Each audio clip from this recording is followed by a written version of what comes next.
Rain fell softly over the small town of Riverview that morning, washing over the cracked pavements and the worn rooftops that had seen too many storms. Inside a modest little house near the edge of town, Isla sat before a mirror, her wedding dress gleaming white under the flickering yellow bulb. The fabric looked beautiful, almost too beautiful, against her fragile frame. Her trembling hands tried to fix the small pearl pin in her hair, but her fingers didn't move the way they used to. Ever since the accident a year ago, her body had never fully healed. Her right leg was paralyzed, her movements stiff and slow. She used a wheelchair most days, though she could stand for a few moments if she leaned against something. Still, her eyes, deep and brown like melted chocolate, carried a quiet determination, the kind that refused to give up. Today was supposed to be the happiest day of her life.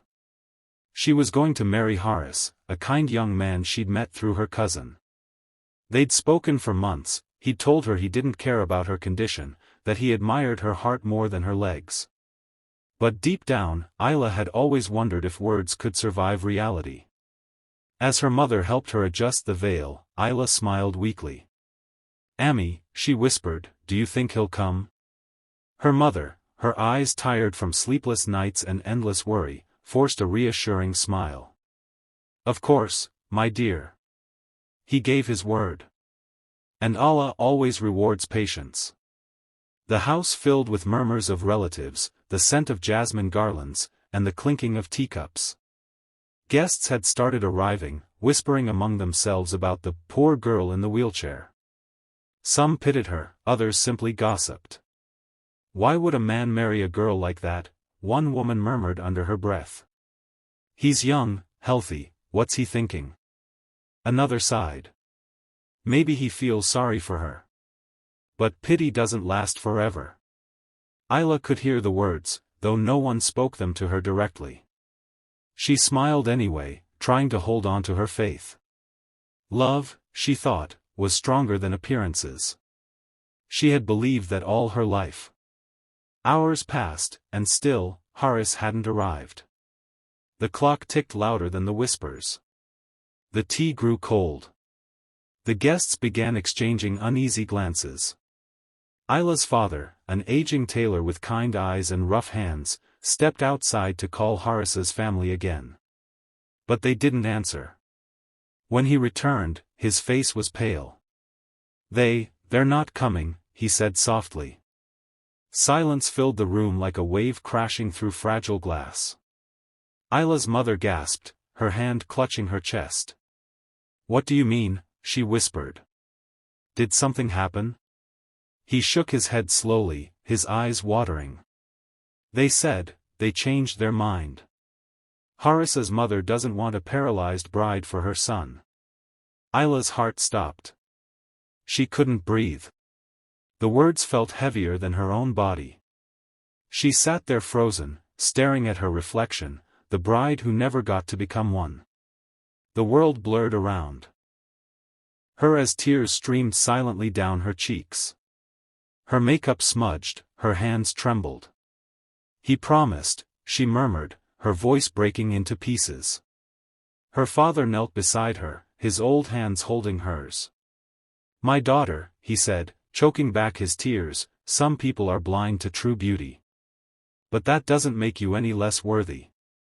Isla shook her head slowly, the pain sharp in her chest. "I just wanted to be loved." Her mother wept quietly in the corner, praying under her breath. As the day turned to dusk, the guests began to leave, awkwardly muttering words of pity. Some avoided eye contact altogether. The laughter that had once filled the house was replaced by silence. Outside, the rain grew heavier, almost as if the sky itself was mourning for her. That night, Isla sat alone by the window, her wedding dress still on, soaked with her own tears. She watched the rain streak down the glass, and whispered, "Why me?" But no answer came. Only the thunder rolled in the distance. Days passed, and so did the whispers. News of her rejection spread around the town like wildfire.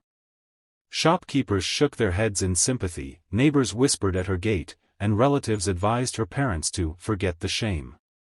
Isla withdrew into herself. She stopped smiling, stopped talking. The girl who once painted, who once loved singing, now spent her days staring at the same corner of her room. Her wheelchair gathered dust.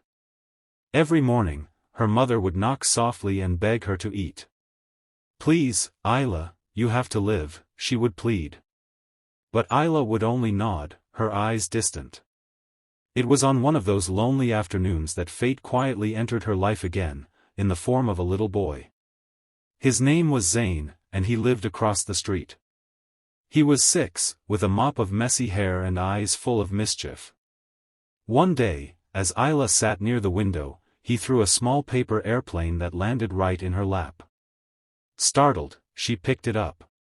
On the wing, written in crooked letters, were the words, "You look sad. Do you want to be my friend?" She couldn't help but smile, the first real smile in weeks. The next day, he appeared again, knocking on her gate, holding a small flower. "This is for you," he said proudly. "My papa says flowers make sad people happy." His innocence melted something inside her. "What's your name, sweetheart?" she asked softly. "Zane," he said. "And my papa's name is Rayhan. He's the best papa in the world." Rayhan was a quiet man, a single father who worked as a mechanic. He had lost his wife years ago in childbirth, and since then, he'd raised Zane alone. The neighbors spoke highly of him, honest, hardworking, always helping others despite his own struggles. The next evening, as Isla sat in her garden, Zane ran up again, this time with his father walking behind him. Rayhan smiled politely. "I'm sorry if he's been disturbing you," he said. "He's quite friendly." Isla shook her head. "Not at all. He's a kind little boy." There was a pause, soft. Maybe we both needed a friend. Over the next few weeks, Zane visited often, bringing drawings, pebbles, and laughter. And with every visit, Rayhan would appear too, sometimes fixing Isla's garden gate, sometimes sharing tea with her father. Slowly, gently, Isla began to step out of her shell. She painted again. She laughed again.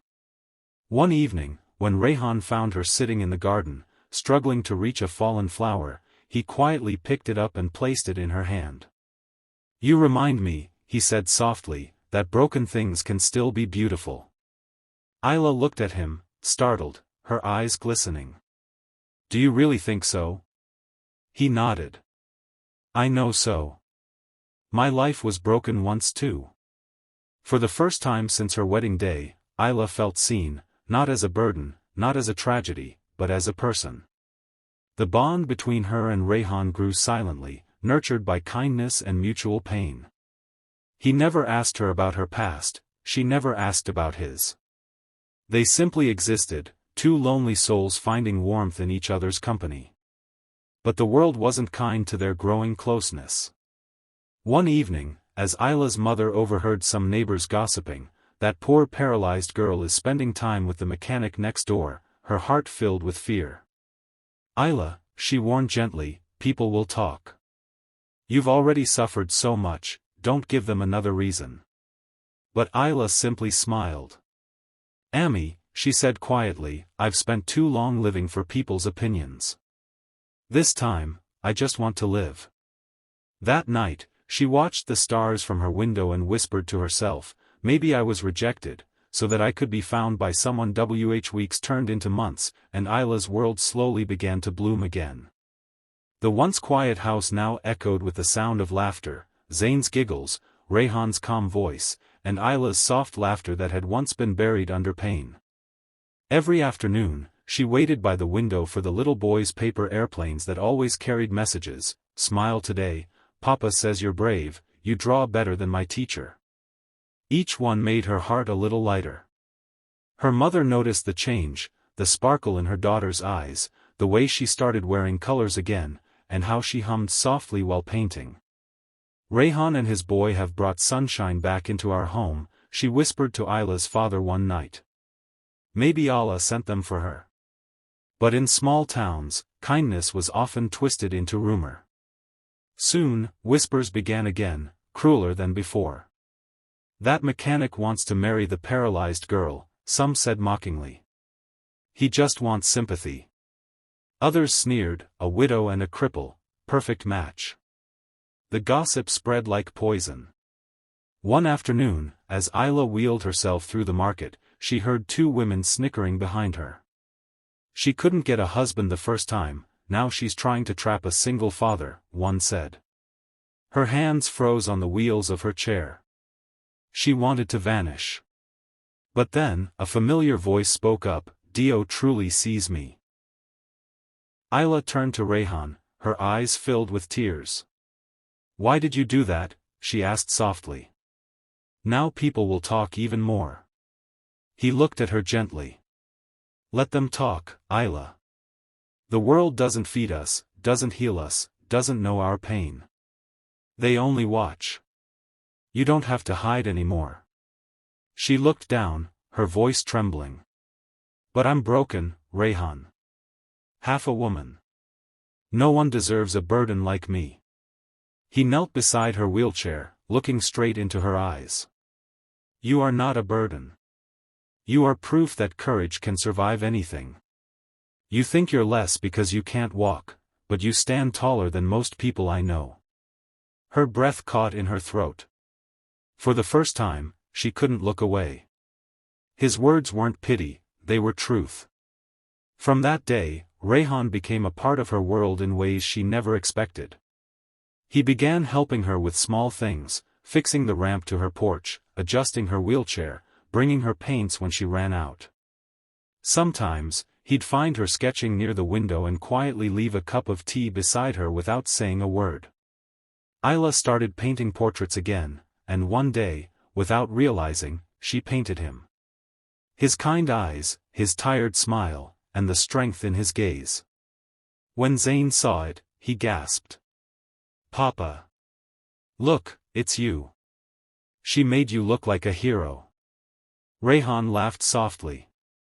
That's because she sees people the way they could be, not the way they are. But as much as happiness had returned to her home, not everyone approved. One evening, Isla's father sat quietly at dinner, his expression tense. Isla, he began carefully, Rayhan is a good man, I know. But people are talking again. It could ruin your name. Isla looked at him, her heart pounding. Baba, she said softly, I lost everything the day Horace left me at the altar. My dignity, my confidence, my dreams. Rayhan gave them back to me. Isn't that worth more than gossip? Her father sighed, torn between love and fear. But he's a mechanic. Poor.